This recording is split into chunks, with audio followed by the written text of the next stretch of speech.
want to continue talking about wheat with our extension beef cattle specialist, Dave Lalman. And Dave, this time of year, a lot of producers turning out their cattle on wheat. We've had a good fall, and so the wheat looks great at this point.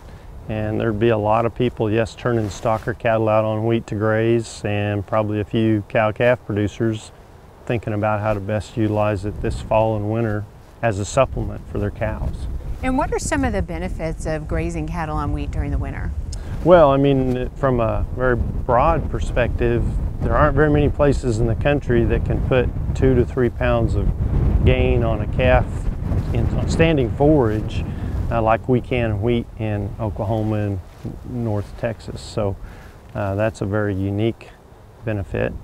And then if you're a cow-calf producer, you know, a lot of our producers do have a low-quality standing native grass pasture or prairie hay, and that's very low in protein. Wheat pasture, on the other hand, is extremely high in protein, and so it makes for a complementary supplement, if you will, if you can find a way to limit graze those cows.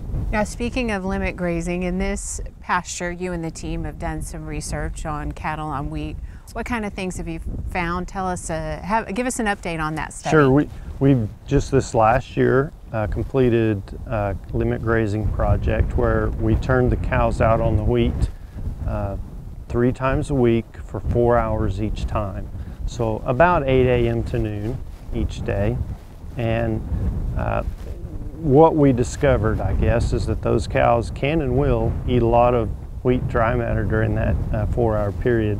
In fact, they consumed on average about 16 pounds of dry matter. So, you know, if you do the calculations, that's equivalent of feeding about 7 pounds of almost a 30% protein cube every day.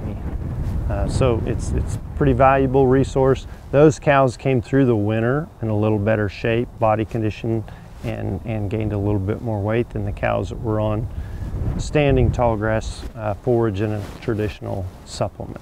And the limit feeding works? Well, it certainly does. A lot of people use it for that. You know, in our case, 3 days a week, 4 hours each time, was treating those cows pretty well. And you can imagine 16 pounds of 30% protein wheat that's pretty good. But so some people might want to cut back to 2 days a week.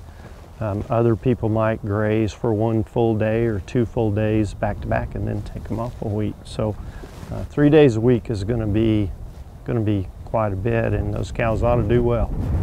Now, this time of year, and in Oklahoma especially, the weather can change literally overnight from mild temperatures to really cold temperatures. So with winter here or repeating itself soon, what kind of tips do you have for cattle producers? Well, at this point, if we get another bad storm, for example, I think what producers really want to do is just primarily monitor the condition of their cows. Hopefully they started the fall in, say, a body condition score 5 or average condition or better. And so what you want to do, especially if you're talking about spring calving cows, is not let them slip down to a 4 or even a 3, because that means they're losing weight and they have less chance of having a healthy calf that'll bounce up and nurse and have less opportunity to breed back early next year.